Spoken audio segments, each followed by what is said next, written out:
téléspectateurs, amis et habitués de votre émission Entre nous, bonjour. La Sainte Ingrid Kabongo face à vos écrans pour ce nouveau magazine. Bien évidemment, vous êtes aux personnalités et ça se trouve ici. Les personnalités publiques se retrouvent ici dans le Carrefour parce que le Carrefour se trouve dans Entre nous. Pour ce faire, aujourd'hui, je reçois une personnalité que vous appréciez tant. Alors, je ne vous dirai pas combien de temps ça a dû faire pour que ça se fasse, mais au final, ça s'est fait et c'est ça qui compte. Il est international, footballeur portugais d'origine congolaise. Oh, j'imagine déjà que vous savez de qui je vous parle. Du haut de ses 1,90 m, comme on dit, être grand ne veut pas dire mesurer 3 mètres, mais avec lui, ça s'est confirmé que si, en fait, ça arrange toujours quand même. Alors, il est passé dans des clubs tout comme Nantes, ou encore au FC Séville que vous connaissez si bien, Benfica, Bolton, et j'en passerai. Il vous a tellement fait rêver, il nous avait laissé, nous, les Congolais, avec un goût amer, parce qu'au final, pour pouvoir jouer dans cette sélection congolaise, c'était presque impossible, voire d'ailleurs, ça n'a pas pu le faire. Mais malgré tout, il a impacté, car il a été aussi l'ambassadeur de la République démocratique du Congo pour le football. C'est un réel plaisir de l'avoir ici, dans votre émission, rien que pour vous. Aziz Makoukoula, bonjour. Bonjour, ouf, quelle présentation. Comment vas-tu? Ça va très bien, Ingrid, et toi? Ça va très bien. Tu sais, quand tu dis quelle présentation, ça veut dire que tu me laisses croire que tu as aimé. J'ai plus qu'aimé parce que je te connais, Ingrid, et quand tu me mets au podium, ben, ça fait toujours plaisir venant de toi. Alors c'est un réel plaisir. Tu sais qu'enfin, on m'a dit qu'il y a enfin d'entre nous. Ouais. Ça veut dire que c'est toi et eux. Les téléspectateurs, non, surtout les basés là. Et 8 ans, vraiment, 8 ans. Mais aujourd'hui, je suis vraiment content pour ce grand moment au Bundi. Vraiment, merci. Mais non, tu aimes les vaillants comme ça, parce qu'au Baïngate, quoi, après toutes ces années, je pense que ça n'a pas été facile.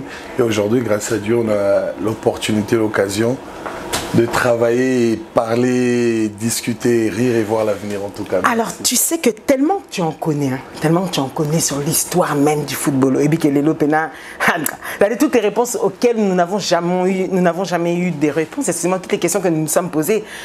Dieu merci, tu vas nous aider car tu en as même été l'ambassadeur. Mais avant tout, je me dis toujours dans mon émission, au commencement était.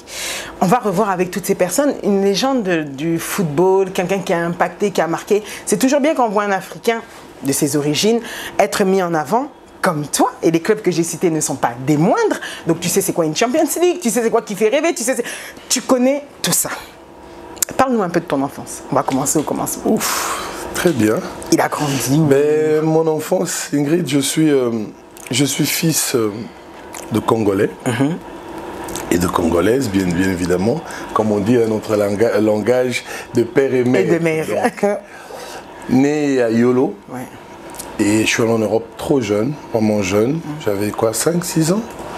Et de là, ben, j'ai pu profiter un peu et grandir tant que tout être humain. Là où j'ai fait toutes mes études, malheureusement, je n'ai pas pu aller plus loin, mais là où j'ai pu étudier, je pense qu'à mes 14-15 ans, c'est là où j'ai dû revenir ici en RDC. Pour quelle raison? L'Europe, à cette époque, mon père jouait plus au football et la vie était partie un peu compliquée par rapport à ma famille. Alors ma mère m'a exigé à revenir en RDC. Donc à mes 14-15 ans, je suis revenu ici, étudier à l'époque à l'école arabe et la Bambinière, je crois. D'accord. Sur vers 24. Académie Beaux-Arts, il y avait l'école là à l'époque Bambinière. Et voilà quoi, et j'ai grandi normal comme tout le monde, mais je pense qu'à mes 17 ans, c'est là où ma vie a changé, ça a pris autre tournure et je suis devenu footballeur. Alors justement, on va revenir dans le avant footballeur.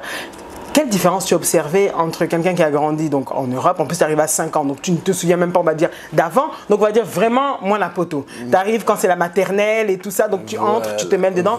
Et ce choc culturel, qu'est-ce que tu as observé de différent quand tu reviens à tes 15 ans? Puisqu'en vérité, tu es déjà un adolescent.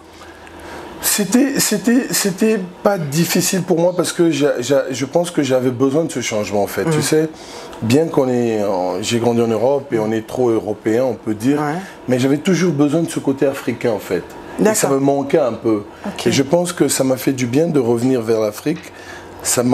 Aujourd'hui, je peux dire que si je suis devenu homme, c'est parce que je suis passé par cette étape-là, je pense. Parce que vous savez, à l'âge de 14 et 15 ans, c'est quand l'enfant commence à prendre l'allure d'un homme, tu vois. Effectivement. Et ça a été important pour moi parce que je suis venu voir la galère et comment ça se passait.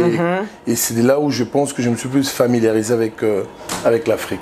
Alors, quel comportement, quand tu dis quel comportement tu avais à l'école? Il était comment justement dans ces 14-15 ans? C'était un élève comment? Un peu rebelle, je peux dire. Mais vous savez, quand tu es... C'est vrai que l'école... souvent, on ne sait pas trop transmettre aux gens l'importance de l'école. L'école, c'est très, très important. Parce que juste savoir lire et écrire, c'est déjà un plus dans la vie. Et surtout, quand on a écrit danger, tu sais éviter ça, tu vois. Et je pense que moi, l'école, c'était très important jusqu'au moment où, quand j'ai découvert que je pouvais être footballeur professionnel. C'est là où c'est rentré un peu en confusion. Mais en général, bon élève, un peu rebelle, mais bon élève, un gentil garçon, je dirais.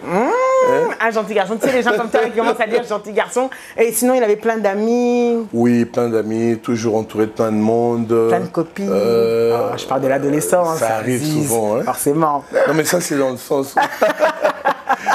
Non, mais je crois que... bon élève, normal, qui voulait toujours apprendre et qui voulait évoluer. Mais je pense que l'entourage du foot, ça a pris plus d'ampleur qu'autre chose. Ouais. Alors, du coup, quand tu parles de cet entourage du foot, comment tu découvres, je pense que tu devais jouer comme tout le monde, peut-être après la récré, pendant les récrés, tout ça. Quand est-ce que tu découvres que tu as réellement ce talent? Quand est-ce que toi-même, tu te découvres avec ce talent? Bon, pour dire en gros, c'est vrai qu'il faut souvent aussi avoir la chance dans la vie. Il y a eu plusieurs joueurs, peut-être dans le passé, à qui j'ai dû collaborer. Peut-être qu'ils avaient aussi beaucoup de talent, mais ce petit touche de chance ou que Dieu te mette réellement la main, c'est ce qui est important. Moi, je pense que c'était à mes 16 ans, quand un agent est venu me voir, Jorge Mendes, qui est l'actuel agent de Cristiano Ronaldo, Mourinho et plus. Et Jorge Mendes a envoyé un de ses alliés pour venir voir un match. C'était pour voir un autre joueur. Et finalement, c'est moi qu'ils ont pris à cette époque. Je pense qu'il avait que Deco, un gardien, Nuno et moi. On n'était qu'à 3 joueurs. Et je pense que c'est là où j'ai pu réellement me sentir... voilà, tiens, il y a un agent qui va me prendre. Ça veut dire que j'ai quelque chose, quoi. À cette époque, j'ai 17 ans. Et tu es où? Pas de permis, je pense que c'est lui qui paye mon permis la première fois pour aller prendre permis de conduire. Et c'est lui un peu qui commence à organiser ou gestionner ma vie, je peux dire, à cette époque. Et là, oui, je me sentais déjà que ça allait donner quelque chose. Ah, d'accord. Et au moment maintenant où j'ai signé mon premier contrat professionnel avec Victoria de Guimarães, là où j'étais formé, et ça n'a pas marché. Et il m'a dit, tiens, tu vas en Espagne. Et c'est là où il m'emmène en Espagne. Et là, oui, là déjà, je me sentais un monsieur. Déjà une personne différente. Mais c'était quoi tes rêves de gamin quand tu avais 15 ans, que tu étais encore à l'école? J'aimerais savoir. Aziz se disait, j'aimerais devenir. Mon premier rêve, c'était être militaire. Je voulais vraiment être militaire, un commando, aller à la guerre. Moi, j'adore les armes, j'adore. Je pense qu'un militaire, il faut le respecter. C'est quelque chose qui s'impose, même quand ils sont en tenue. C'était vraiment mon rêve. Après, voilà, faire les études comme papa et maman me l'ont toujours conseillé. Mais après, je pense qu'il faut donner la chance à un enfant de faire réellement ce qu'il aime quand c'est pas mauvais. D'accord, ok. Parce que c'est vrai qu'ici, ça a toujours été quelque chose d'assez difficile. Bon, les parents africains ont toujours eu cette crainte-là. Tu as vécu ça toi aussi? Quand ça commence à se concrétiser? Non, pas trop, parce que mon père fut footballeur, donc je suivais ses pas. Et comment je peux dire, oui, ma mère, elle voulait pas trop que je joue au foot. Ma mère, elle voulait les études, mais après, elle n'avait pas de choix, en fait. Après, elle n'avait pas de choix parce que c'était tellement naturel, parce que c'est ma mère qui m'amène pour commencer mes premiers pas dans le monde de football. C'était même pas le papa, c'est ma mère. C'est ta mère, et qui m'achète mes premières chaussures avec lesquelles j'ai commencé. Premiers crampons. Oui, mes crampons. Donc, je pense que quand tu as la bénédiction de tes parents, quand c'est quelque chose de positif, après, je pense que c'est naturel, c'est Dieu qui te met la main et tu avances. Comment c'est vécu donc la première fois maintenant que tu signes un contrat en tant que professionnel? Parle-nous de cette sensation-là. Là, c'était fort. Quand tu sais que maintenant ça devient ton travail. Ouf, Ingrid, là, c'était fort. Là, je pense. Ah, reviens-y. Je pense que mes parents étaient dans des problèmes sérieux, financiers, tout ce que tu veux, tout ce qui va avec. Et moi, du coup, j'étais en train de me battre. J'ai eu l'opportunité de jouer au football réellement au travers un monsieur qui s'appelle Ndinga Mbote, Philippe, un ancien joueur. Et ce grand monsieur m'a amené à Guimarães, mais après, malheureusement, il est parti pour 6 mois ou plus. Et j'étais chez lui à la maison. Et du coup, je dis, tiens, il faut que j'aille. Il y a des gens qui habitaient à cette époque, tu connais bien l'Europe. Dans la maison, il y a toujours 15-20 personnes. C'est clair, c'est clair. Il y avait cousins, cousines, effectivement, à l'époque, c'était vraiment ça. Aujourd'hui, ça a changé. Et des tontons et tout ce qui va. Grave. Et je pense qu'à cette époque, il y a un de ces tontons qui m'a dit, tiens, il t'avait déjà présenté en passant, mais vas-y, va, lâche-toi et présente-toi toi-même. Et c'est là où je suis allé voir les directeurs de Victor de Guimarães. Et c'est là où je pense que tout était parti. Et après la période où je te racontais de Georges Mendes à mes 17 ans, donc c'était une très belle opportunité. Et à 18 ans, non, à 17 ans déjà j'étais semi-pro. Et à 18 ans maintenant, c'est ce que toi tu veux savoir, c'est quand il s'agit de... La vraie signature. C'était un moment de joie en tout cas. Je me rappelle très bien de voir ma mère plus qu'heureuse en train de pleurer et prier Dieu et remercier parce qu'à cette époque... C'était un moment, ouf, ça me fait la chair de poule. Hein. Non, c'était très profond, c'était très profond. Je me rappelle que ma mère qui disait, tiens, donc je n'oublierai pas. Donc c'était un moment de joie. Et de là, après, c'était... Tout a commencé. C'était juste le début, c'était très peu, mais c'était déjà beaucoup pour nous à cette époque. C'était très peu, mais intense. Oui, mais après, sincèrement, c'est parti. On va y arriver. Ouais. Voilà, mes chers téléspectateurs, rien que pour votre plaisir, regardez avec nous l'artiste. Quand moi je parle de footballeur, je trouve ça que c'est artistique parce que je trouve qu'il faut être doué. Celui qui est à côté de moi, il a la balle au banc. Donc regardez avec moi l'artiste que j'ai à mes côtés. Qu'est-ce qu'il faisait quand il était sur le terrain? Et on se retrouve juste après. A tout de suite.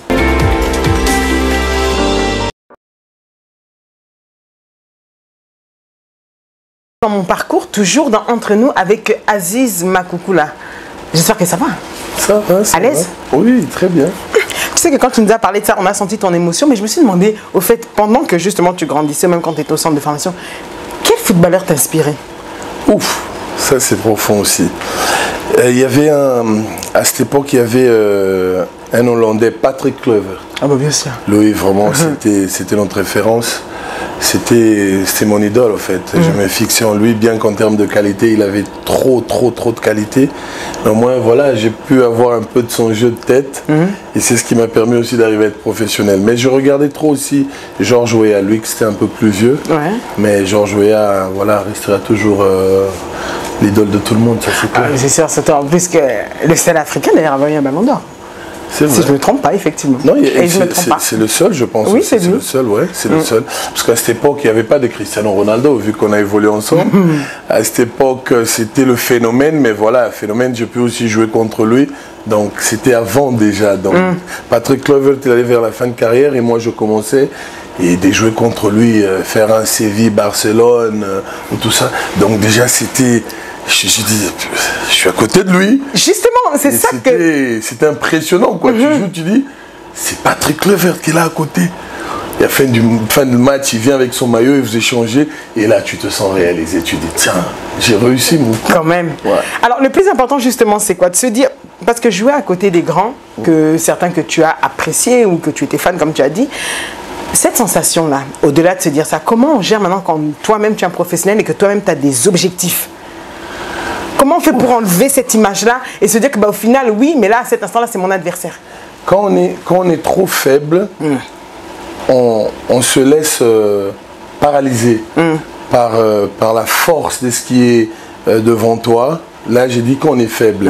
Mais quand on est fort d'esprit, on veut montrer qu'on a aussi de valeur ajoutée. On veut rajouter un plus. Ouais. Et moi, je pense que quand j'ai joué contre mon idole, qui est Patrick Kluivert, à cette époque, je voulais lui montrer que oui, j'existe aussi. Et le pire, c'est que quand il m'appelle par mon nom, il vient me parler, et là, tu dis voilà. Et là, il ne faut pas se laisser faire, il ne faut pas croire que tu es déjà arrivé. Donc, il faut essayer de montrer, remonter encore plus. Et je pense que c'est des sensations uniques. Ben, ce n'est pas que nous, même Yomo, Ingrid, Oza, je pense que Oza Penaba, idole. Forcément. Et du coup, tu es à côté de cette personne te reconnaît.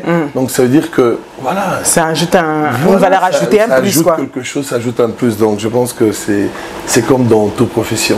Que représente le football pour Aziz Makoukoula? Ma vie. Le football, c'est là où ma tête a été formatée comme ça. Je vois que le ballon, je vois que le football, donc c'est ce que Dieu m'a donné en fait. Alors quand tu dis ta vie, ça veut dire que ça impacte même dans ta vie personnelle. Oui. À tout instant, ça a toujours impacté? J'ai dit juste grâce à Dieu, j'ai jamais souffert après ma carrière en termes de dire ça me manque le football, je pouvais faire A ou B. Non, j'ai jamais eu ce regret. Donc, au contraire, j'étais même content de laisser le football avant que le football me laisse. Et par rapport aux blessures et plus, mais j'ai que le football dans ma tête en fait. Et j'ai qu'à dire merci football pour ce que je suis. Alors, quelles sont les difficultés? J'entre maintenant dans cette partie-là. Quelles sont les difficultés qu'on rencontre quand c'est un métier qu'on a choisi, mais c'est un métier qui demande beaucoup de règles. Vous avez beaucoup de choses à ne pas faire en fait. Et justement, quand on est un jeune, la discipline, ça pas toujours, et c'est pas toujours le fort justement quand on est adolescent. Mais toi, tu prends ça, ça devient un métier. Quelles étaient les premières difficultés? Bon, Ingrid, ce que moi je pourrais dire par rapport à ça, c'est aussi profiter quand c'est la jeunesse, les gens qui veulent réellement jouer au football. Le football, c'est tellement éphémère, ça dure trop peu de temps. Mais tu gagnes beaucoup d'argent. Tu gagnes beaucoup d'argent, mais pendant ton enfance, l'adolescence, parce que j'ai arrêté le football à 33 ans et du coup, je regarde autour de moi et je dis, tiens, je suis vieux ou je suis encore jeune? Et je me rends compte que non, je suis encore un bébé, quoi. À 33 ans, j'étais encore jeune, un gamin. Et dans le monde du football, 33 ans, tu es déjà un vétéran, donc tu vas déjà à la fin. Donc c'est tellement beau, pourquoi? Parce que tu gagnes beaucoup d'argent avec un métier que tu aimes pratiquer. C'est ça, c'est ça. Tu vois ce que je te dis? Tu aimes le football, tu le prends à la rigolade, mais on te paye pour ça. Et tu es tellement jeune que tu ne te rends pas réellement compte de ce qui est autour de toi. Après, comme un ami dit, l'adage qui dit quand tu es riche, tu es beau. Hein. Imagine, tu es footballeur, tu es riche, tu es connu, végétarien et donc... 1m90. Donc les footballeurs, ils ont tout, quoi. Tu vois 1m90. 1m90. Ça rajoute encore plus. Donc je pense que le football m'a tout donné, tout.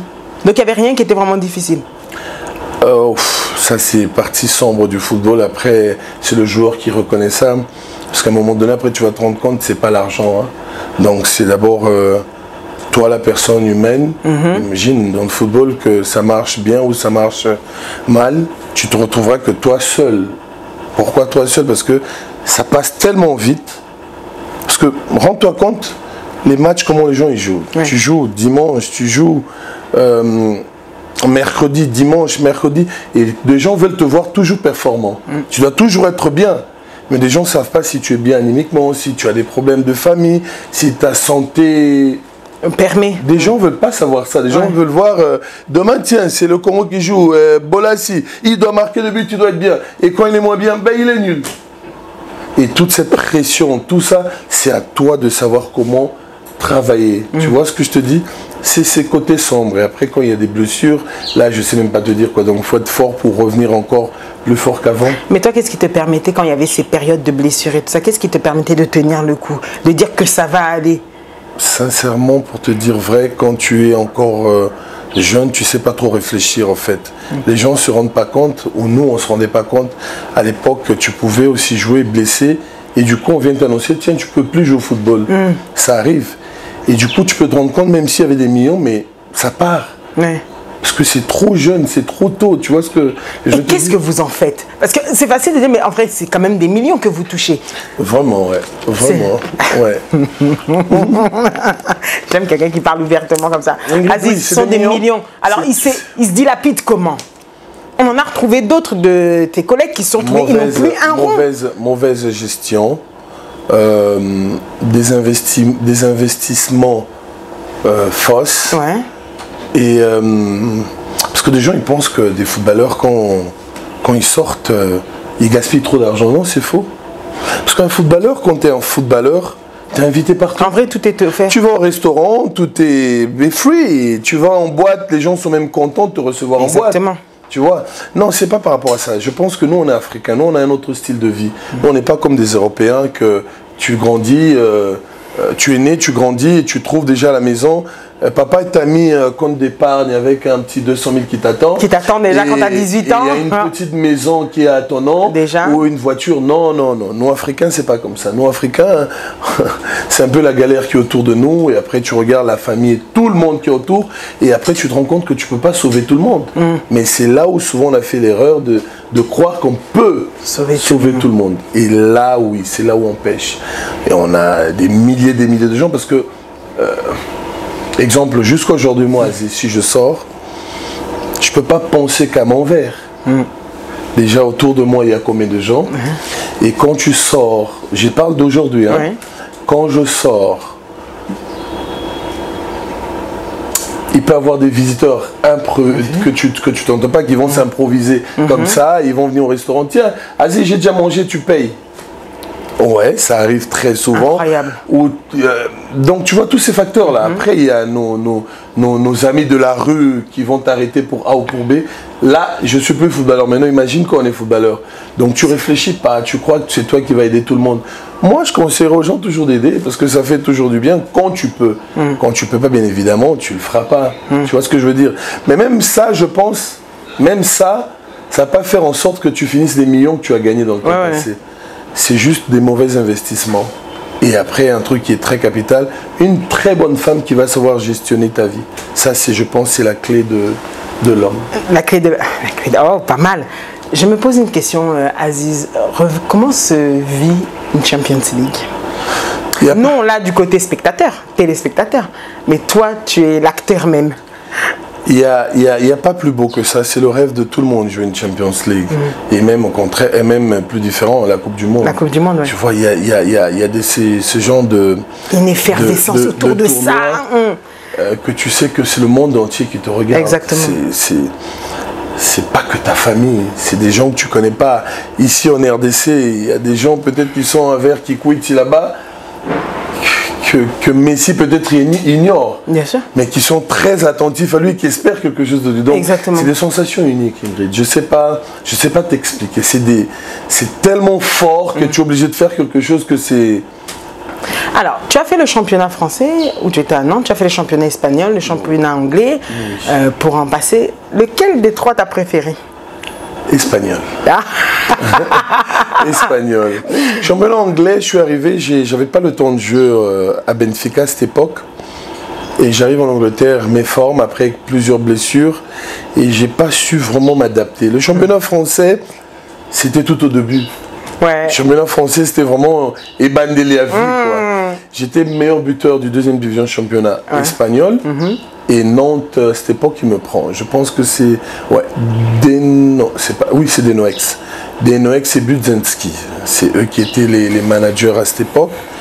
Et pour eux, c'était, tiens, on a pris un grand neuf, on va essayer de changer notre style de jeu. Et en arrivant, tiens, on vire Denoex et on prend un autre coach qui ne me connaissait vraiment pas et qui ne m'avait pas du tout en tête. C'était un Argentin, Angel Marcos. Et du coup, ça n'a pas marché. Mais par contre, Nantes, le transfert le plus cher de l'histoire de Nantes, je crois que je suis le deuxième maintenant. Ils ont pris un autre avant-centre aussi. Donc, c'était quelque chose d'extraordinaire. C'était vraiment pour apprendre. Et en plus, je le dis, imagine, ils me prennent comme le transfert le plus cher de l'histoire. J'arrive à Nantes et j'ai dit, je suis venu pour apprendre les gens. Oh. On voit un joueur déjà fait. Comment lui dit qu'il vient pour apprendre. Et réellement, voilà, c'était ce que j'avais dit, ce qui s'est fait. J'ai beaucoup appris. En retournant, je demande d'aller en prêt en Espagne. Je suis allé en Espagne en première division à Valladolid et buteur. Donc, le travail de Nantes avait payé. C'est clair. Alors, dis-nous, tu sais, tu fais cette carrière. Donc, comme tu as parlé tout à l'heure, les moments difficiles arrivent et tu as dit que tu as préféré quitter le football avant que le football te quitte. Merci. C'était une décision difficile? C'était très difficile. Comment on sent ce moment-là que c'est la peur que tu as, c'est la peur qui rentre en toi. Tu dis, Seigneur, après ma carrière, qu'est-ce que je veux faire? Qu'est-ce que je veux devenir? J'arrête maintenant ou je me bats encore avec mes blessures. Et quand je dis avant que le football me quitte, pourquoi? Parce que il y a un vieux qui m'a appris quelque chose, Rui Costa, qui me disait, quand tu vois un joueur sur le terrain qui commence à appeler les autres, ah, venez, descendez, qui parle beaucoup, c'est-à-dire que l'homme, il ne travaille plus. Parce que quand tu travailles, tu n'as pas le temps de parler, crier. Et moi, j'ai commencé à faire ça. Venez, venez. Et je ne bougeais pas. J'ai dit non. C'est plus moi. Donc, je pense que je ne suis plus à l'auteur d'être professionnel de football. Donc, il faut que j'arrête. Et je me rappelle très bien, j'ai appelé ma mère. J'ai dit, tiens, Odé, je crois que je vais arrêter le football. Et Odé qui me répond en disant, oui, arrête. Si tu souffres, tu as mal au genou, arrête, tu ne vas pas mourir. Déjà, tu étais né, il n'y avait même pas de couche, donc tu t'en fous, arrête. C'est clair. Et ça, c'était une maman qui... Je pense que c'était une maman qui m'avait tout donné, en fait, à ce moment-là. Parce que j'avais besoin de cette... J'avais besoin d'un mot de réconfort comme ça, dans le sens que quand tu es tenu, tu ne veux même pas de couche. Et ça va faire quoi? Arrête ce football. Si tu as mal, il y en a marre, arrête. Le lendemain, j'arrive. Ça, c'était Thaïlande, hein, Bangkok. J'arrive près de président. J'avais un fin de carrière, un petit contrat. Et j'arrive, je lui dis, tiens, j'arrête le foot. Il me dit, oh, le championnat n'a même pas commencé. Ça fait 3 mois que tu es là. J'ai dit, oui, je suis fatigué, je ne veux plus jouer. Il me dit, mais on ne peut pas te payer. J'ai dit, non, non, paye-moi juste. Il m'a payé 2 mois, c'était quoi, 60 000? Ouais, je prenais 30 000. Mais mon dernier salaire que je prenais, il m'a dit, tiens, on te paye 2 mois et voilà, on te donne ton billet. Mais tu ne peux pas aller jouer ailleurs, hein, parce que là, on va te poursuivre en justice. T'inquiète, le football, plus jamais. Et c'était comme ça en 2014. Eh bien, c'est quand même une grande décision. Et j'étais l'homme le plus heureux du monde. Hein. Ah, ok. Oui. Alors, va commencer une autre étape, mais avant que j'arrive à cette autre étape qui est la RDC, j'aimerais te poser une question. Cette sensation-là, au final, de se dire que on a toujours su que tu voulais jouer pour la RDC, mais le fait que tu avais déjà été sélectionné pour le Portugal a fait que tu ne pouvais plus. Je crois que toi, tu as été l'un des joueurs à qui ça a porté défaut, et d'ailleurs, même à la sélection congolaise, tu es d'accord avec moi. Je sais, on a de contourner dans tous les moyens possibles, mais ce n'était pas possible. Comment je peux dire? En fait, tu sais, l'objectif aujourd'hui, c'est qu'on essaie de changer de football pour qu'il n'y ait plus de cas des Makoukou là. Ça va toujours exister, mais j'aimerais bien que ça... Vraiment qu'il n'y ait plus ce genre de situation. Ouais. On a vu le Cameroun hier qui jouait et c'est un fils du pays qui marque contre sa nation. Exactement. Donc tu peux te rendre compte que ça m'a vraiment tourné la tête, quoi. Aujourd'hui, je suis vraiment de la peau d'un vrai Africain qui parle et je veux regarder aussi les intérêts de l'Afrique.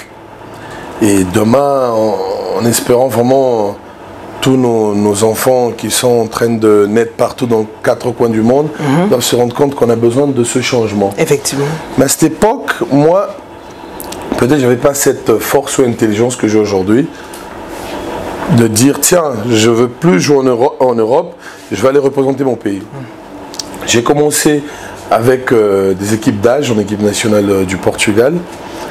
Et c'était un rêve d'arriver à jouer à côté de Victor Bahia, Luis Figo et tous ces gens. C'était un rêve. Mais je n'avais pas trop en tête le football congolais vu que les informations que j'avais, c'était négatif déjà. C'est clair. Il n'y avait pas de maillot, il n'y avait pas de ballon, les terrains n'étaient pas propices. Donc il manquait beaucoup. Sans parler du fétichisme. Surtout ça, ce qui nous faisait peur. Un truc. Exactement. C'était fou, quoi. Du coup, on te dit déjà, pourquoi tu viens de jouer ici, il faut que tu payes tel monsieur, il faut que tu... Hein, déjà, tu as des doutes déjà, tu vois. Donc tout ce genre de choses, c'est ce qui ne nous a pas aidé en tout cas de venir et faire des efforts. Et vu que moi aussi à la maison, comme je l'ai déjà dit et je le répéterai toujours, mon père n'avait pas le football congolais en tête. Donc c'était plus concentre-toi sur ce que tu fais. Parce qu'il connaissait, en tant que footballeur, il connaissait ce qui se passait. Et tout c'était que négatif. Et par rapport aux escroqueries, par rapport à l'argent, souvent il n'y avait pas de billets pour se déplacer. Alors qui veut envoyer son fils là où il n'y a pas de conditions? C'est clair. Tu vois. Mais après, quand j'ai décidé, c'était tard. C'était déjà le Portugal qui avait tout bloqué, que le Portugal ne m'a pas lâché. Imagine, c'est un cas que les gens ne se rendent pas compte. Hein. Ingrid, moi j'ai dit non au Portugal, j'ai renoncé. Moi, j'ai jamais renoncé au Congo. C'est le Portugal que j'ai renoncé. On a fait des lettres avec M. Prince Lossala, président Omari et les autres à cette époque. Renoncé, je ne veux plus jouer pour le Portugal, je joue au Congo. Je viens ici pour préparer le match contre le Ghana en 2005. J'étais sélectionné par Claude Leroy, avec son adjoint Santos, Moutubile. Je suis venu ici et très confiant que je veux jouer. Que la CAN 2006, ça va être... Voilà. Et du coup, on reçoit la lettre en disant non. La FIFA dit non, pas lui. Malgré ça, après, le Portugal me reprend. Je ne sais pas si tu veux te rendre compte. Très, très bien. Les gens ne comprennent pas, en fait. Malgré ça, le Portugal m'a repris. C'est Gena Danzé. Donc tu comprends un peu? Non. Donc j'ai renoncé le Portugal pour la RDC. Malheureusement, la FIFA dit que je ne peux pas jouer. Je retourne au Portugal. Et là, oui, tu peux jouer. Et ils m'ont dit, tu viens en équipe nationale. Et je joue et je marque. Aziz, qu'est-ce que tu as que les autres n'ont pas? Qu'est-ce que tu avais que les autres n'ont pas vu si tu as arrêté ta carrière? Non, ce que j'ai... Les autres ont aussi, mais souvent, chacun faut attendre son temps. D'accord. Et la lumière de chaque personne, Dieu sait quand est-ce qu'il active. Et je pense que moi, à cette époque, Dieu me l'avait déjà activé, la petite... la petite étincelle, la petite flamme. La petite flamme là qui manquait. Dieu me l'avait déjà activé. Si, pour répondre à ta question, donc c'était juste le bon moment, c'est Dieu qui a voulu ainsi. Ambassadeur de football de la Ambassadeur Wande Maram. Tu sais que vous aurez créé des titres. Hein. En tout cas, non, vraiment, vous êtes fort parce que vous trouvez toujours un moyen pour rebondir. Aziz. Ingrid, j'arrête ma carrière, je viens ici, 2014, et j'ai dit, bon, qu'est-ce que je vais devenir? Mais j'avais déjà quelques idées en place. Là où il est, je le salue en passant. L'homme moderne, Constant Mari.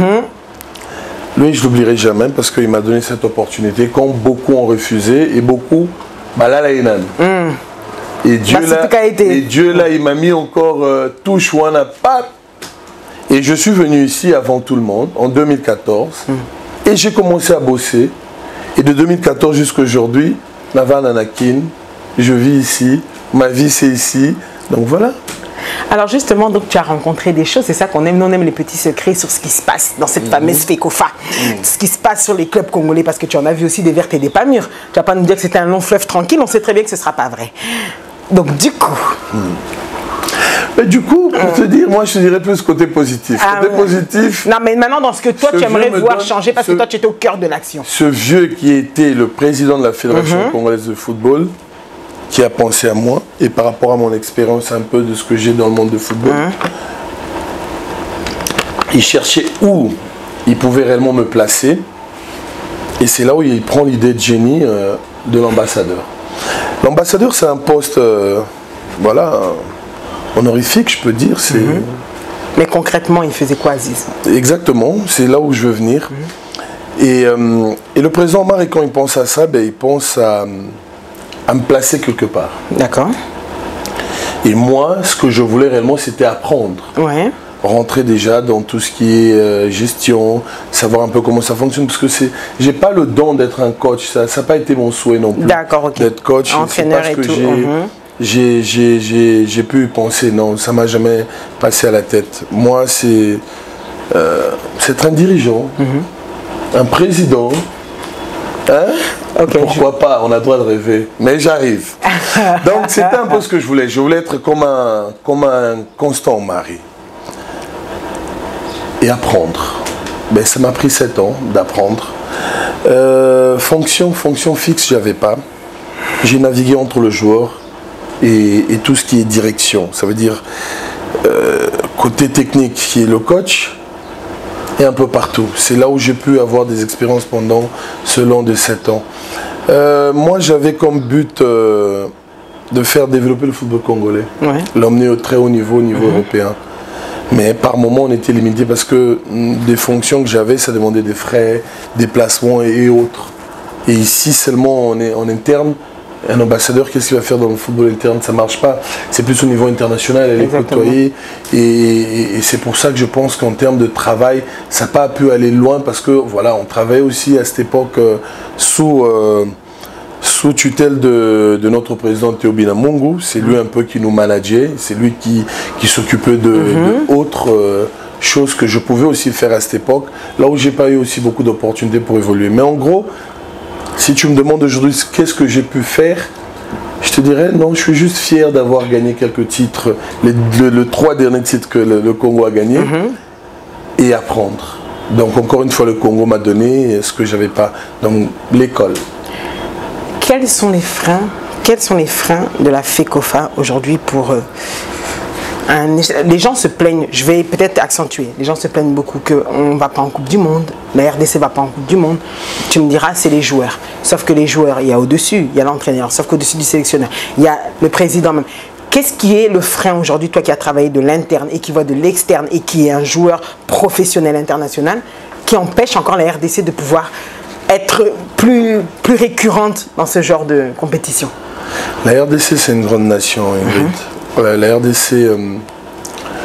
RDC, ce qui est mal en nous, dans le monde de football, je vais me limiter là, on reste encore, on vit encore du passé. Ça va? De 74 et de... Voilà, okay, on vit encore du passé et on pense qu'on a encore un des plus beaux stades de l'Afrique. À l'époque, Camagno, là. Mais aujourd'hui, des stades comme Martyr, il y en a presque toute l'Afrique. Rien qu'ici, chez nos frères de Brazzaville, ils ont un stade, je ne sais même pas comment te dire, quoi. Donc, pour te dire qu'on n'a pas vraiment évolué aussi en termes d'infrastructures et autres. Et on manque de conditions. Déjà, dans le temps passé, nos parents, quand ils jouaient pieds nus, il y avait quelques terrains. Et aujourd'hui, il n'y a plus de terrain. Aujourd'hui, il n'y a plus de terrain. C'est vrai qu'il y a eu l'idée de faire des terrains municipaux, mais je ne sais pas trop où est-ce qu'on en est arrivé aujourd'hui. Donc, c'est difficile que tu trouves des enfants jouer au football dans des coins comme des autres enfants ont grandi dans le temps passé. Rien que ça, déjà, ça n'a pas donné trop de possibilités. Et après, il n'y a pas des écoles de formation. Donc déjà en termes de base, déjà on est limité dans beaucoup de choses. Ouais, ça c'est vrai, beaucoup diront, et vous faites quoi pour le faire? C'est vrai, ça demande un peu plus de volonté et des autres idées. Mais non, des gens, ouais, ils se mettent en tête, moi déjà, pour commencer, des autres, on a en tête maintenant de faire des centres de formation pour aider la jeunesse. Mais il y a quelques temps passés ici, c'était pas facile pour venir et t'imposer et faire faire des stades et faire... C'était pas facile, tu vois. Pour ça que j'ai dit que l'intelligence qu'on a aujourd'hui, dans le passé, on l'a pas eu. Donc, quelque part, nous aussi, tant que référence dans le monde de football de ce pays, on a eu tort aussi. Okay. Donc... Dans les jours à venir, je pense que si Dieu nous aide, qu'il y ait juste plus d'infrastructures, des petits terrains, là où des enfants pourront jouer pieds nus, et c'est là où il y aura des bons footballeurs. Et dès qu'on a des bons footballeurs, maintenant il faut se baser en ce qui dit formation. Formation, il faut d'abord qu'il y ait des préparateurs pour venir former nos coachs ici. Okay. C'est ce qui est aussi important. Et que ça soit quelque chose de vrai. Et on ne peut pas vivre du passé. Tu demandes c'est qui le meilleur de l'entraîneur, on te dit ah, le meilleur coach de Congo, c'est le coach de... Non, on doit voir des actuels maintenant. Il y a des jeunes qui viennent, on doit donner l'opportunité à tout le monde. Je pense que c'est ça un peu. Donc on ne doit plus vivre du passé, on doit vivre le présent et voir l'avenir. C'est un peu ça. Je me suis interrogée et je me suis dit ça tombe bien, cette émission vraiment elle tombe à pic. Je pense que tout comme moi et tout comme l'opinion publique, on se pose des questions et toi tu seras à même à y répondre. Aziz, tu as dû voir les révélations faites par le journaliste d'investigation Romain Molina sur les cas d'agression sexuelle sur des jeunes pensionnaires dans le football, dont la RDC aussi a été citée. J'aimerais avoir ton avis. C'est vraiment triste, hein. Si l'histoire est tel que ce monsieur Romain le dit, vraiment, c'est ce qu'on disait un peu. Donc, ça attriste le football. Je pense que même Dieu, là où il est, il ne va pas nous bénir par rapport à ce genre de choses. Je pense que ce Romain, si réellement ses investigations sont vraies telles qu'il affirme, il faut que la justice vraiment y mette sa main et des moyens pour pouvoir aider tous ces enfants victimes de ce cas grave. Je pense que l'homosexualité des gens, on ne rentre pas. Chacun a ses idées, chacun a ses principes. Là, c'est plus sur le rapport de force en fait. Moi, ce que j'ai dû comprendre, l'homosexualité existe. Je ne suis pas homosexuel, grâce à Dieu, mais je ne suis pas contre eux. Je suis pas contre eux. Mais par contre, violer et forcer des enfants d'autrui, ça c'est démoniaque. Si c'est le cas est vrai, vraiment, que Dieu nous aide. Donc vous n'avez jamais entendu parler de ce genre de pratique avant ça? Moi, pour te dire vrai, même au sein de la fédération, je n'avais jamais entendu. Jamais. D'accord. Tu sais, dans le monde de football, c'est tellement cruel. C'est clair. On a vu des grands footballeurs dire... On est souvent insultés. Tu es bien les caractères. Ah, voilà, boy, gay, PD. Ça existe, tu vois. Mais c'est juste des insultes. Tu ne rentres pas en profondeur de la chose. Tu ne peux pas aller imaginer et croire que, oui, réellement, ça existe et qu'il y a des coachs qui forcent les petits-enfants. Donc, c'est cruel. Là, c'est... À part la justice, ce gars mérite vraiment des sanctions importantes. D'accord. Quels sont les moments difficiles que tu as vécu en travaillant à la FECOFA? Puisque c'était bien, comme tu as dit, c'était rose. Merci à Constant Omar et on le remercie encore pour toi-même, je rajoute. Mais maintenant, les moments durs, parce que le Congolais est quelqu'un de très compliqué. Et tu seras toujours vu comme celui qui vient d'ailleurs. C'est facile de dire je plaide la même cause, mais quand quelqu'un il a vécu sa misère lui toute sa vie, il te verra toujours comme quelqu'un qui vient de l'extérieur.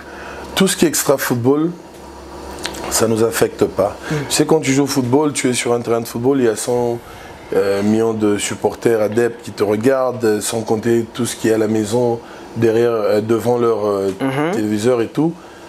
Tu es insulté d'office et ça, tu es habitué. Tu vois, tu es réellement habitué à pas calculer ce genre d'incidents. Des difficultés majeures que je peux sentir, qui me faisait mal, c'est après une défaite. Et tu sens et tu vois tout le pays un peu attristé. Ça, c'est les moments les plus difficiles, je pense, que j'ai pu vivre ici. Alors, on a eu le match qualification contre la Tunisie, c'était pour la Coupe du Monde. Ouais. Donc on dépendait de 2 matchs pour se qualifier pour la Coupe du Monde et on l'a raté. Ça, c'était un moment inoubliable pour moi. C'était ouf. C'était juste après le match, je suis rentré dormir, je me suis réveillé le lendemain et je me posais de questions encore. Je me disais, tiens, ça va encore revenir? Non, ça ne va plus revenir. Et c'était revenu il n'y a pas longtemps ici contre le Maroc encore.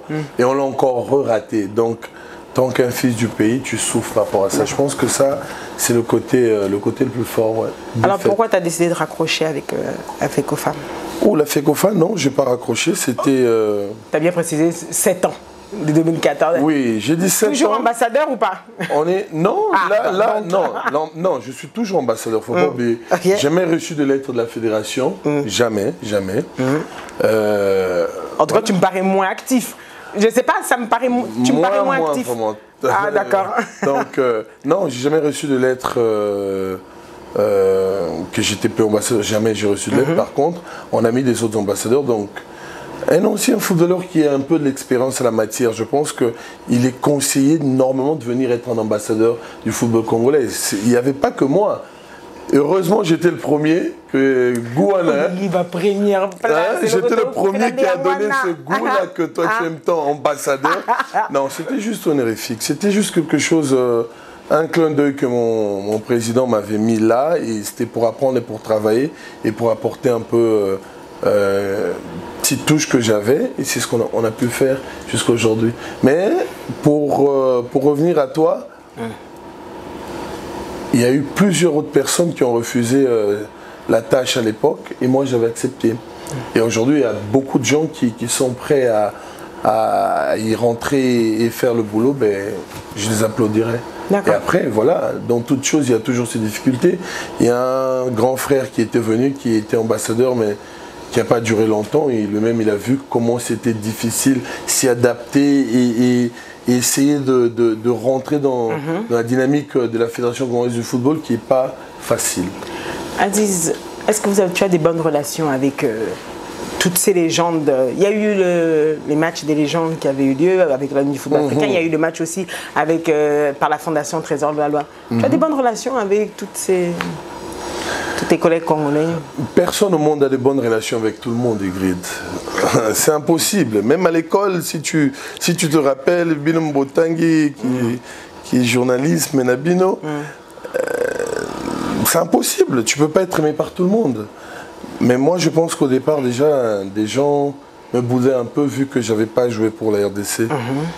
Mais des gens ont oublié que j'ai fait des efforts pour y représenter mon pays, dont je n'ai pas réussi. Donc, beaucoup de footballeurs, entre guillemets, ils étaient déjà très jaloux ou mécontents à la décision du président Omar de mettre tant qu'ambassadeur. Je pense que c'est là où ça a commencé en termes de mésentente avec des autres footballeurs. Que tu vas taire les noms, j'imagine. Pardon? Que tu vas taire les noms, j'imagine. C'est pas important. Non, c'était juste comme ça, une parenthèse. Et je pense que c'est ce qui a fait un peu qui est ce genre de zizanie. Et on est resté un peu lointain avec certains. Mais d'un côté, c'est une bonne chose. C'est une bonne chose, pourquoi? Parce que on arrive à découvrir certaines personnes dans nos moments difficiles. Effectivement. Parce que quand c'est rose, c'est difficile. Parce qu'aujourd'hui, on se rend compte que le Congolais, il sera plus heureux d'accepter une autre personne que la personne qui connaît, quoi. Ouais. Pour être un peu plus direct, on prendrait ici un Michael Jordan, il sera plus accepté que si on prenait un autre Congolais basketteur qui vient. Effectivement. Donc c'est un peu dans ce sens qu'on doit se rendre compte d'abord de nous aimer nous-mêmes. Comment on lingi Congo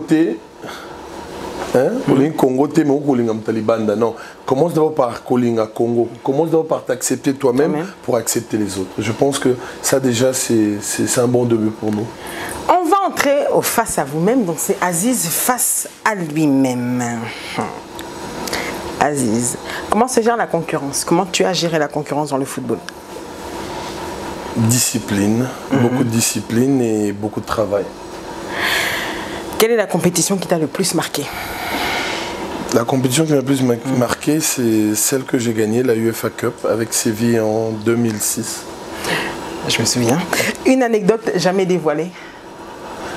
Une anecdote jamais dévoilée. Ouf! Moi, je pense que tellement que je parle un peu trop souvent, j'ai toujours eu à tout dévoiler, mais que j'ai jamais dévoilé. Dans des moments difficiles,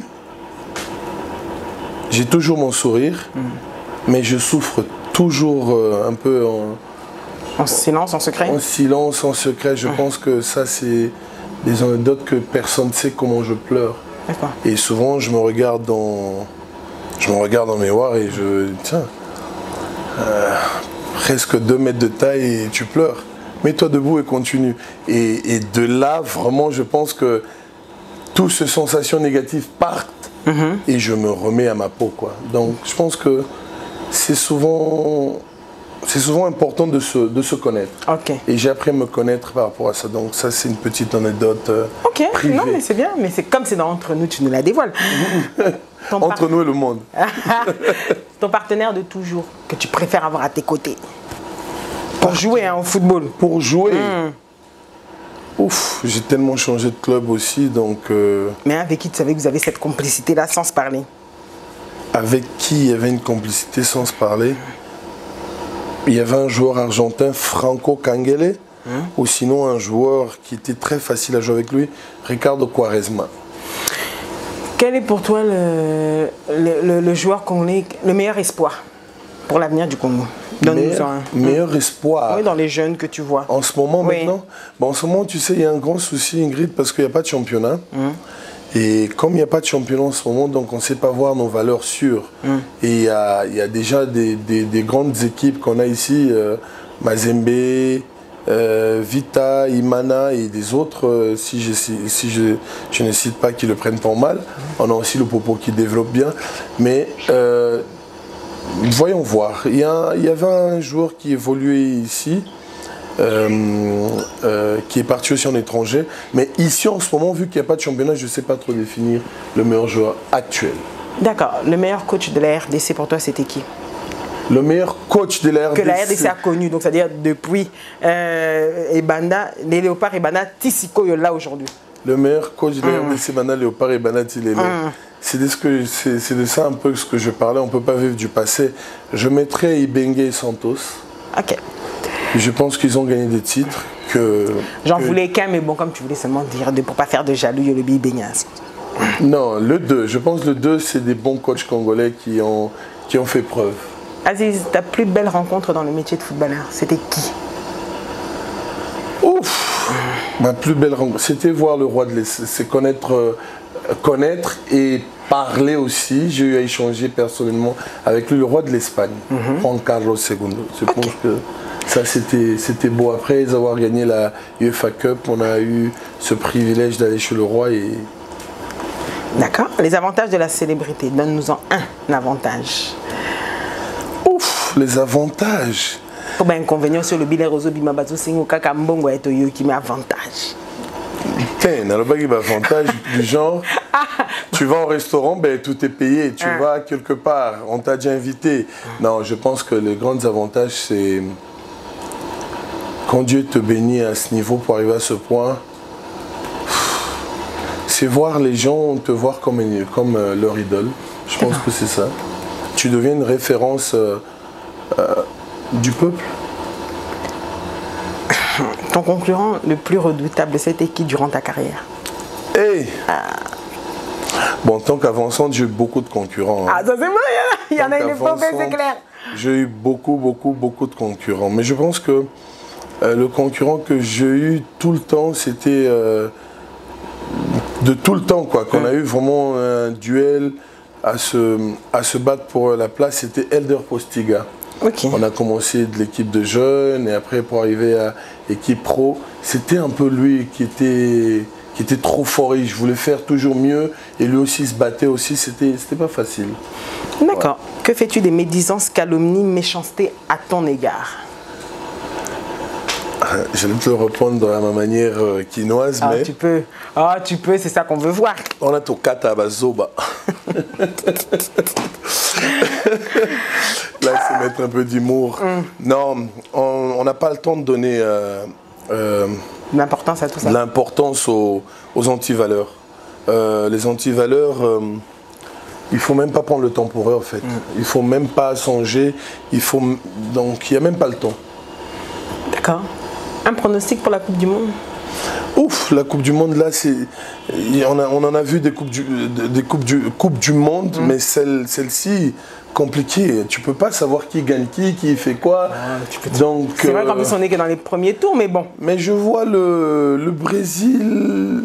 Il faut faire attention au Brésil. Ouais, faire attention au Brésil, ouais. Quand si le bien match Portugal-RDC, ton cœur va où? On a parlé de ça hier. T'as tombé comme ça, tu réponds aujourd'hui. RDC. On a parlé de ça hier en regardant le match du Portugal. Seigneur Jésus. Ça, c'est Dieu qui va décider pour moi. Donc, tu vois qu'au final... J'ai défendu les couleurs, le drapeau de Portugal. Et tu as été la lumière de notre drapeau. Avec fierté. Et moi, je suis né congolais. Et non, au Koufara congolais. De père et de mère. Oui. Moutolo et Katama Awa, Nezalara à Poto. C'était un peu plus de travail et le football est venu. J'ai représenté aussi, grâce à Dieu, mon pays en tant qu'ambassadeur du football congolais pendant toutes ces années. Et si un jour il se ferait qu'il y a un match entre ces deux pays,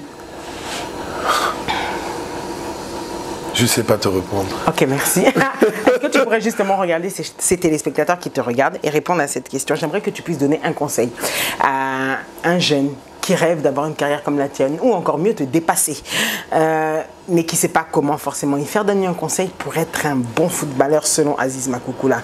Qu'est-ce qu'il doit faire? Ouais, le professionnalisme.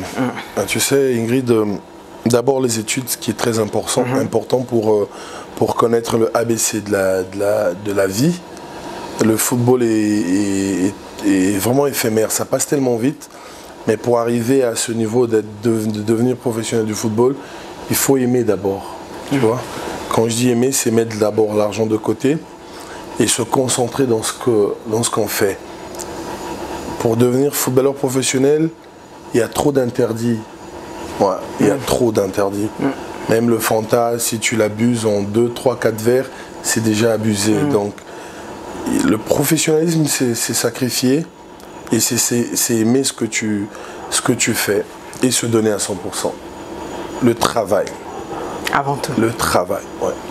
En tout cas, c'est un professionnel qui vous parle, il a bien dit, le travail avant tout. J'aimerais que vous puissiez regarder avec nous cette courte page de publicité pour que nous puissions revenir et enfin clôturer cette émission. Oui, je sais que vous en voulez encore plus, mais c'est ainsi entre nous. Alors regardez avec nous Toronto City, cette ville qui vous est construite ici dans la ville de Kinshasa, si vous voulez, au cas où vous procurez des terrains pour faire ce que vous en voulez, où ils vivront encore mieux. Vous pouvez voir ça, ou encore nos tenues Kiaps Couture que la Sainte Ingrid Kabongo vous représente aujourd'hui à travers cette tenue. Regardez d'abord avec nous et on se retrouve pour clôturer. A tout de suite. HP Media, la chaîne qui vous édifie. Vous êtes et voulez-vous investir à Kinshasa? Voulez-vous réjouir de vos business? L'opportunité à ne pas rater. Toronto City VIP à Maluku, un des meilleurs endroits pour résider ou implanter votre business. À quelques minutes du fleuve Congo, le fleuve de nos ancêtres. juste en face de la zone économique spéciale qui est le quartier commercial et industriel de Maluku. Waouh! Non loin du centre de ville Maluku, un quartier en pleine expansion, à quelques mètres du Macadam. Toronto City vous propose un terrain de 20 mètres sur 20 avec des bornes cadastrales.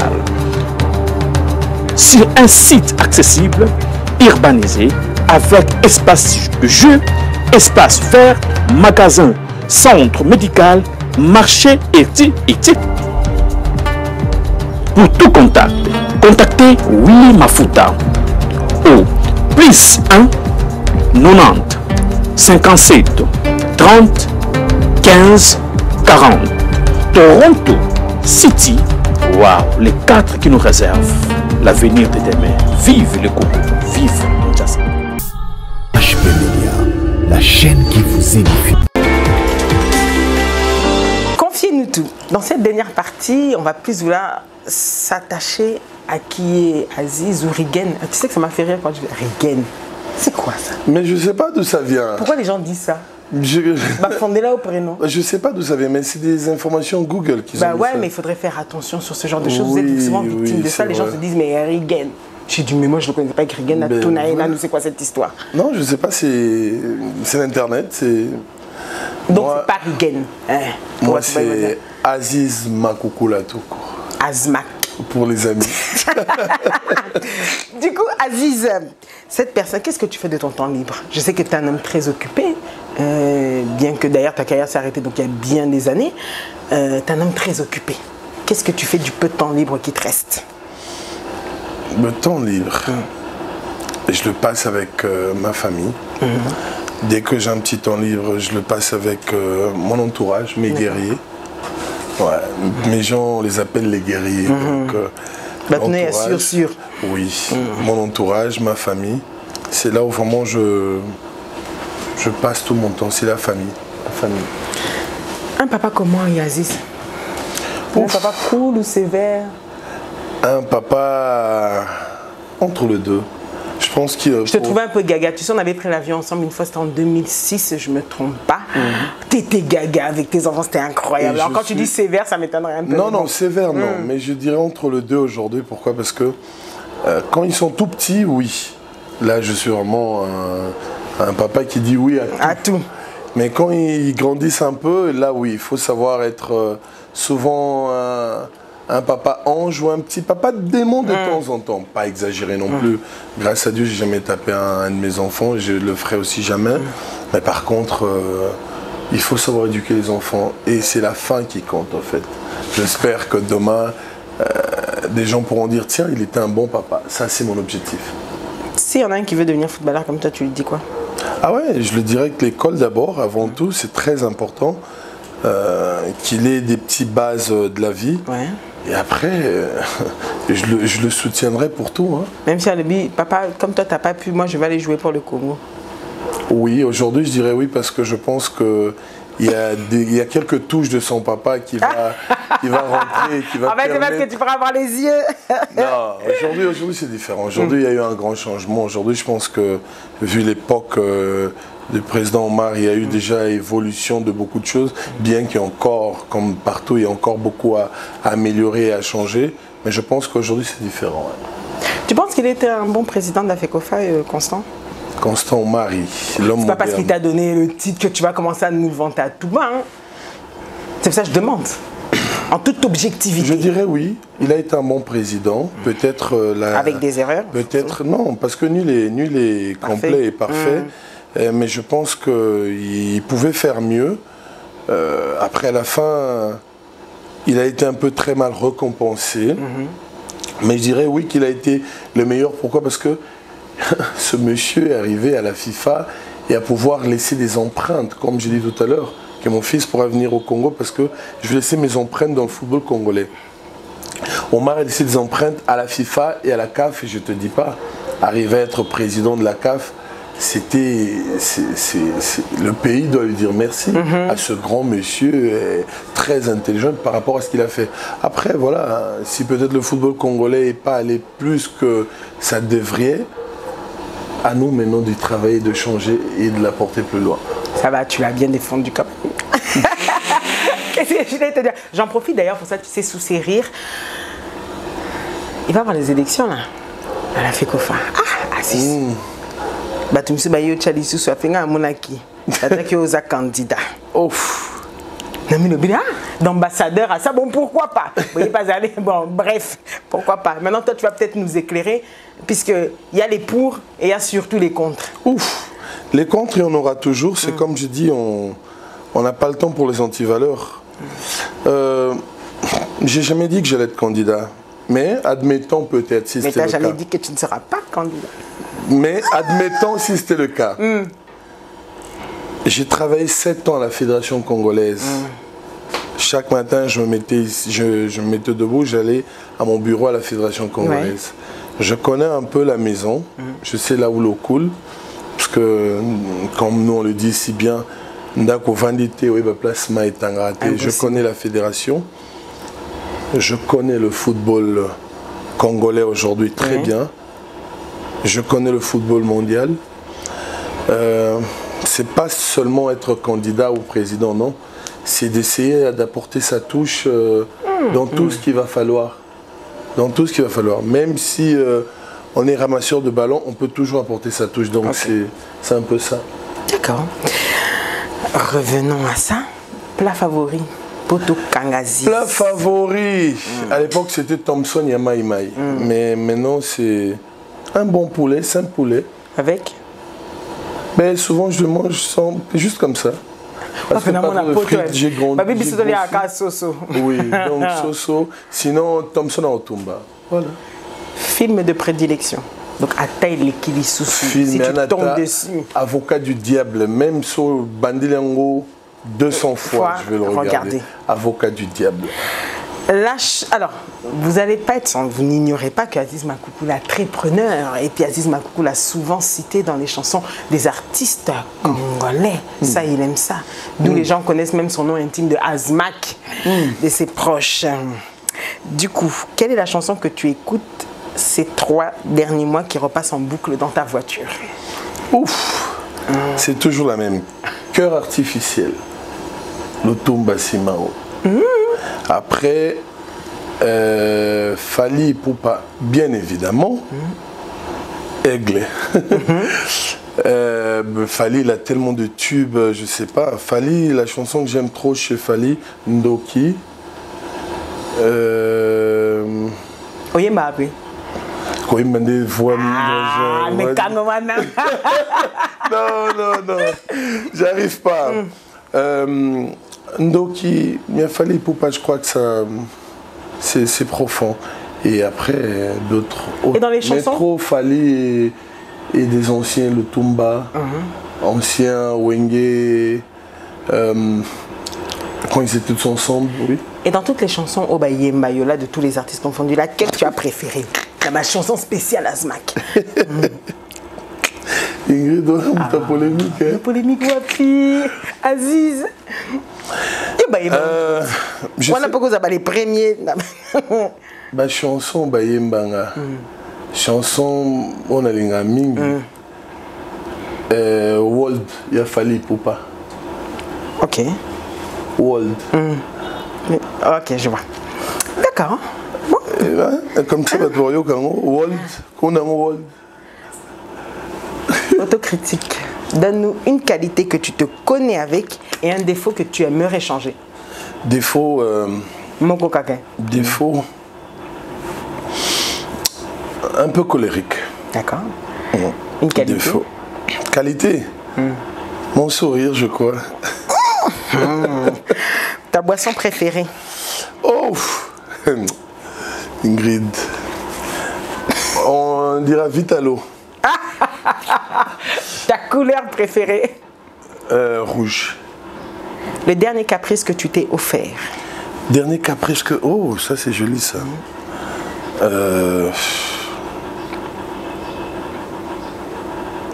Je pense que c'est ça. Hein. Ça quoi?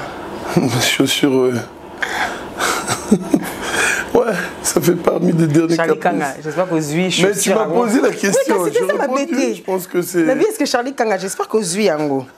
Dernier appel au numéro composé avant ton ban d'émission, c'était qui que tu as appelé? Oh, Ingrid. Ah, profond. Hein. Dernier appel. C'est vrai que j'ai parlé qu'une fois aujourd'hui. C'était pour savoir mes enfants. Ok. Ouais. Ce que tu aimes par-dessus tout. Louis, t'es une vérité, mes enfants. Ce que tu aimes par-dessus tout. Ce que j'aime par-dessus tout. Ouf, Dieu. Ce que tu détestes au plus haut point. Les traîtres. D'accord. Ton plus grand regret dans la vie? Mon plus grand regret.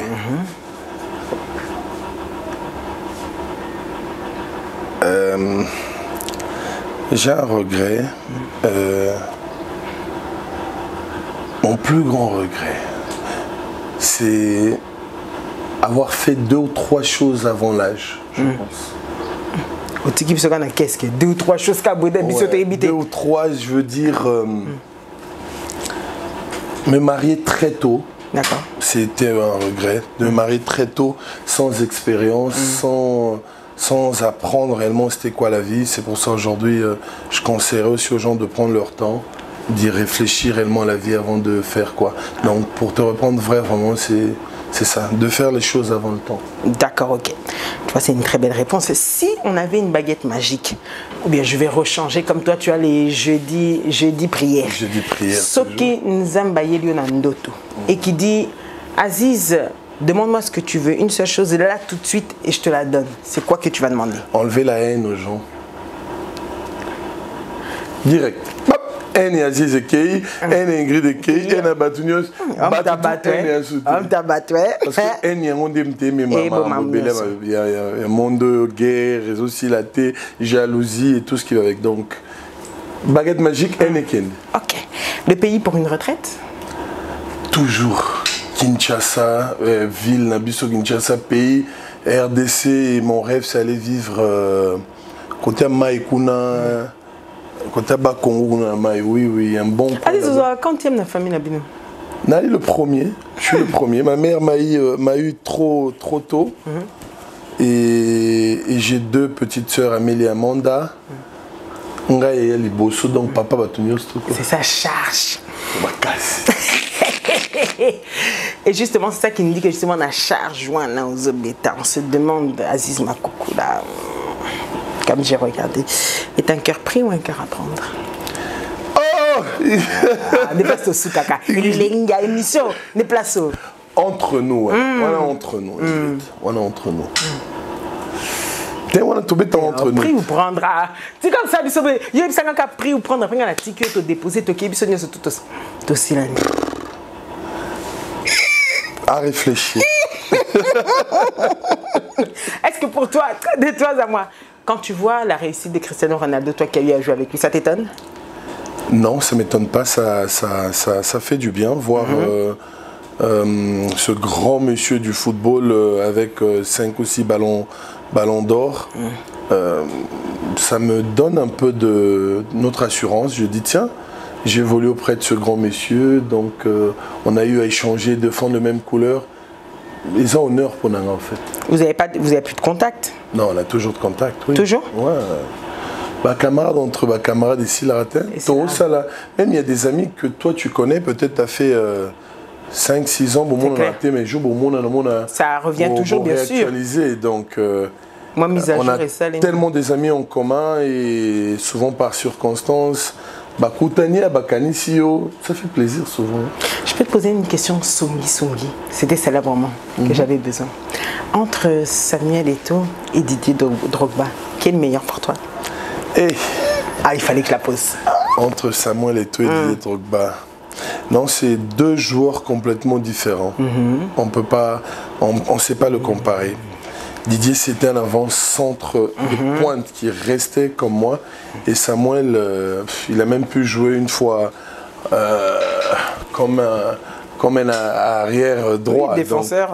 Lui bougeait partout, quoi. Ces 2 joueurs, 2 collègues que j'ai pu jouer aussi contre eux, que c'est ma génération. Donc, 2 grandes valeurs sûres de l'Afrique. D'accord, alors ça tombe très bien, comme tu dis. Celle-là, tu as bien esquivé, ça tombe bien, on va en arriver à la dernière question. qui est autre. Quel a été pour toi le meilleur capitaine de la RDC entre Trésor Loa et Chabani Nondra? Et après, t'es Non. Deux personnes opposées aussi, donc ils sont tellement différents. Mais là, je n'ai pas demandé qui est le meilleur, j'ai demandé qui était le meilleur capitaine. Ouais, c'est ce que je suis en train de dire. Donc, c'est deux personnes complètement opposées. Le 2 était très bon. Hein. J'adore. Deux grandes références du football de notre pays. Et des bons capitaines, je pense. Ok. Aziz Makoukoula, merci. Je t'avais promis, c'était la dernière question de clôturer. Merci d'avoir répondu présent à cette émission. Merci à toi, Ingrid. Toujours très charmante, très belle. Mais ma question n'a pas assis. Bon. Ma question facile, Boé. Ton équipe répond. Amen. En tout cas, est-ce que tu aurais un dernier mot peut-être à nous dire pour le lobby qui cause du coup candidat ou pas au lobby, t'es cause la yango, mon lobby pété cause la yango, ou j'arrange mon lingala. Moi-même, je m'épate. Donc, ce qui veut dire qu'on reste en suspens. Un dernier mot, Potoclore, ou un remerciement. Comme dernier mot, remerciement, tout ça fait partie. Non, merci beaucoup d'abord à toi pour commencer, Ingrid, pour cette opportunité. Le dernier mot, c'est le mot de l'amour. Grâce à Dieu, aujourd'hui, on a appris tous la bonne nouvelle qu'il n'y aura plus ce moment de malentendu, soi-disant pour le M23. Donc, il n'y a plus de guerre. En tout cas, paix à notre Congo. Effectivement. Que le bon Dieu bénisse les gens qui ont fait pour qu'il y ait cette décision. Que le bon Dieu bénisse notre Congo, notre gouvernement. Bravo pour le travail abouti. Réellement, Mamomindo qui est ici dans l'Est, la famille de M. Rovana, on a déjà, et les Kenyans. Après, Congolais, aussi, Mbanana, beaucoup, tous à la fort, tout Tonga Congo, pour le Biba, Nabisoba, profiter, Nabijou, Mbo, Nabisombo, Releng. Voilà, c'était les mots de Aziz Makoukoula, comme tu l'as bien dit, Mbo Kelengi. C'est un réel plaisir de vous avoir aujourd'hui dans votre émission Entre nous avec Aziz Makoukoula à l'international. Portugais d'origine congolaise. Merci à Charlie Kanga pour ces images, à toutes les personnes qui nous ont accompagnés et suivis, à tout son staff, Monsieur Anelka, merci à toi, puisque tu as su taper sur la porte quand il... voilà, ça reste entre nous. Donc, restez scotchés, restez branchés. Vous aurez un autre numéro, mais en attendant, sur ces directs, ce sera lui. Merci à mon président Gabi Chabani Record et à toutes les personnes qui aiment le football, à toutes les personnes qui sont derrière notre équipe. Ne baissons pas les bras. Et comme il a dit à Ofar DC, merci pour tout ce que vous avez fait. Restez scotchés, restez branchés et n'oubliez pas que tout ce qui s'est dit ici, dans votre émission, avec Aziz Makoukoula et la Sainte Ingrid Kabongo restera entre nous. Entre nous, ciao, ciao.